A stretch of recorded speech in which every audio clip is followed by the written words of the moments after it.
व्रत का सबसे पहला नियम, एकादशी व्रत का सबसे पहला नियम है कि आप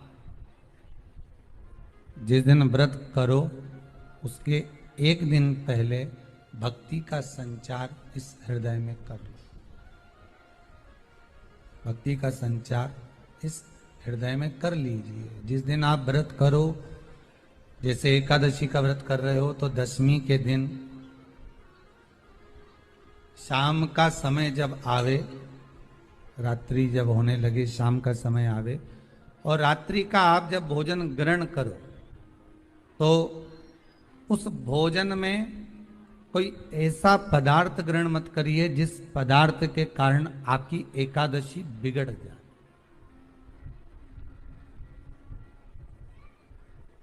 एकादशी का दूसरा नियम बहुत ध्यान से सुनिएगा। जिस दिन आपकी एकादशी का व्रत हो उस दिन प्रयास करिएगा कि अपने हाथ से किसी भी वृक्ष की कोई पत्ती टूटे ना। अपने हाथ से किसी भी वृक्ष की, पौधे की, किसी भी वृक्ष की पत्ती अपने हाथ से ना टूटे। बहुत ध्यान दीजिएगा महाराज। एकादशी का ये दूसरा नियम है कि अपने हाथ से किसी पौधे की, किसी वृक्ष की, किसी डाली की कोई पत्ती टूटे ना, कोई पत्ती ना टूटे, इसका प्रयास करिए।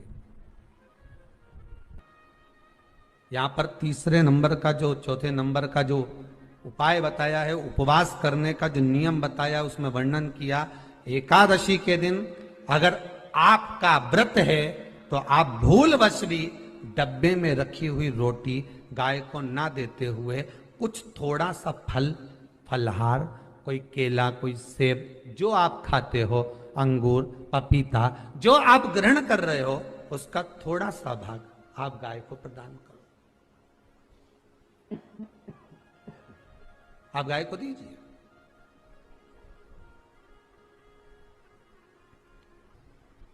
रोटी ही दी है, डब्बे में से निकाल के ले गई, गाय आई है, रोटी देना, देव मना नहीं। बाकी के दिन आप आपके बेटे से कह दो रोटी दिया बेटा जा, पर आप अपने हाथों से, आपका व्रत है तो आप फलहार आप कर रहे हो तो फलहार का ही दान गौ माता को दीजिए। पांचवा वर्णन किया चतुर्थ भाव में, बन सके जितना एकादशी के दिन भगवान का ओम नमो भगवते वासुदेवाय का जाप करें या अपने गुरु मंत्र का स्मरण करें, या जो मंत्र आपके हृदय में समाहित हो, श्री शिवाय नमस्तुभ्यम, ओम नमः शिवाय, राम कृष्ण शिव, जो मन पड़े उसका भजन करें, पर दिल से करें। जितनी देर करते बने उतना देर करें। माला पकड़ने की भी जरूरत नहीं कि माला पकड़ के बैठता हूं तो घट की जिब्या से जप लो नहीं जी, वही उतना में ही पूरा हो जाए, वही बहुत। महाराज पांचवा नियम कहा, जिस दिन आपका व्रत रहे किसी निंदक से बात ना करें। निंदक जानते हो?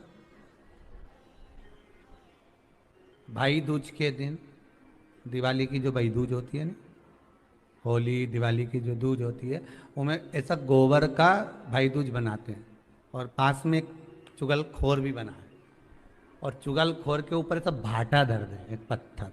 अब तुम्हारे उधर रखे कि नहीं रखे हमें नहीं मालूम रहे हो, जितने आस्था पे सुन रहे हो, पर हमारे इधर तो ऐसा रहता है, गोबर का भाई बहन बनाए और उसकी पूजन करे, उसके पास में एक गोबर का चुगल चोर भी बनाए, उसके ऊपर बाटा धर। कथा वर्णन कर रही है, निंदक से बात ना करें। मान लो किसी ने आकर आपको निंदा कर भी दी तो तुरंत सूर्य नारायण भगवान का दर्शन करें और 3 बार उनका दर्शन कर कर नेत्र बंद करें, तब जाकर वो निंदा जो अंदर गई है, अंदर पवित्रता प्रदान करेगी, तब जाकर एकादशी का व्रत लगेगा। पहले तो प्रयास करो, अगर जो निंदा करने आता है ना तो उसको उस दिन एकादशी वाले दिन दरवाजे पे लिख दो कि चुगल चोर। फिर कहा जीव की हत्या ना करे। अगला नियम है, अपने द्वारा जीव की हत्या ना हो, प्रयास करना किसी को कष्ट ना दिया।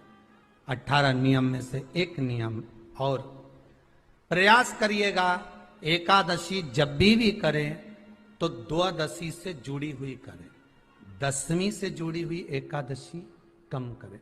जो वैष्णवों की एकादशी कौन सी होती है? जो एकादशी द्वादशी से जुड़ी हो, दसवीं से नहीं। दसवीं से जुड़ी हुई एकादशी व्रत कहलाती है और द्वादशी से जुड़ी हुई एकादशी पुण्य फल प्रदान कर कर वैष्णवों को भगवान के चरण में छोड़ आती है। इसलिए एकादशी द्वादशी से जुड़ी हुई होना चाहिए।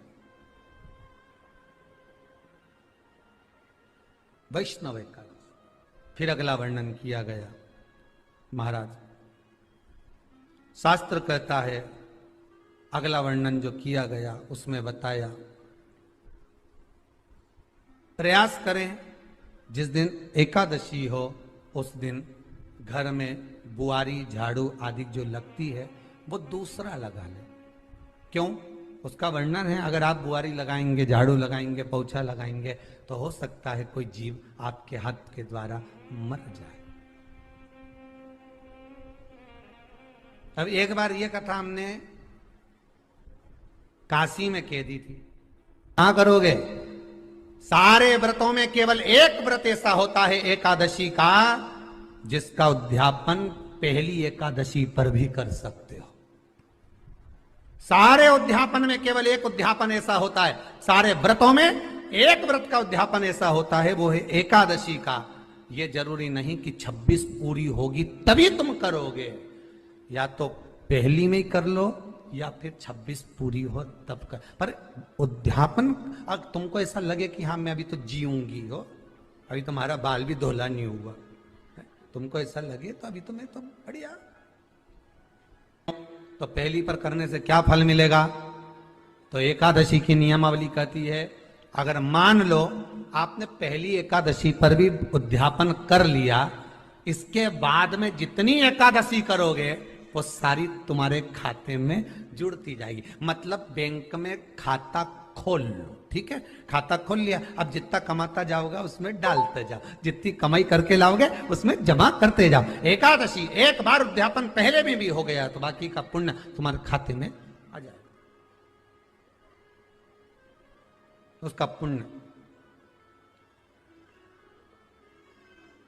एकादशी का उद्यापन बड़े महीने में माघ शुक्ल एकादशी के दिन, माघ का महीना हो, शुक्ल पक्ष की, जम के बोलिए, एकादशी हो, प्रयास करना कि आप उद्यापन करें, भले 5, 10, 11, 12 जितनी एकादशी हो जाए, 26 हो जाए तो ज्यादा अच्छी है, नहीं तो आप करें तो माघ महीने की शुक्ल पक्ष की एकादशी के दिन आप उद्यापन करें।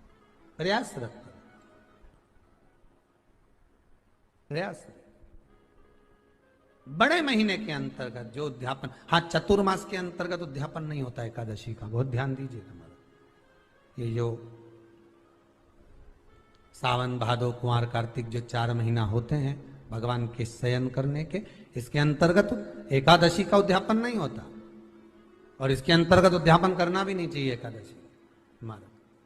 एकादशी का उद्यापन माघ महीने की शुक्ल पक्ष की एकादशी के दिन आप बहुत प्रेम से आनंद के साथ करिए महाराज। परंतु एकादशी के उद्यापन में सबसे ज्यादा अगर कुछ जरूरी होता है तो 24 तरह का नैवेद्य जरूरी होता है। कितने तरह का? 24 तरह का नैवेद्य।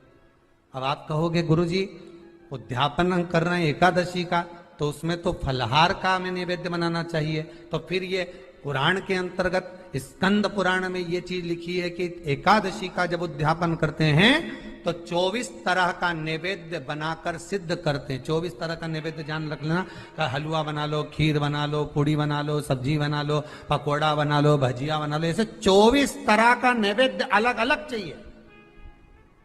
पर लोग क्या करते हैं, खोपरा पाक बनवा लेते हैं 1-2 किलो और 24 जगह रख देते हैं। स्वीकृत नहीं है। 24 तरह का नैवेद्य रखा जाता।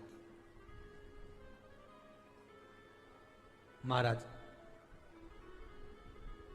एकादशी के दिन भगवान का पूजन का पूरी तैयारी कर कर मंडल आदि बनवाकर विद्वान ब्राह्मण को बुलाकर कर्मकांडी ब्राह्मण को बुलाकर जो भगवत सेवा में एकादशी का उद्यापन कराए उन ब्राह्मण के चरणों को नमन कर कर प्रणाम कर कर एकादशी का पूजन करवाइए और उस मंडल की पूजन कराकर हवन द्वादशी को कराइए। एकादशी को हवन नहीं, एकादशी के उद्यापन का जो हवन होता है वो द्वादशी को। एकांत में रखा हुआ शिवलिंग, एकांत में रखे हुए शिव जी की पूजन 3 चीजें देती है।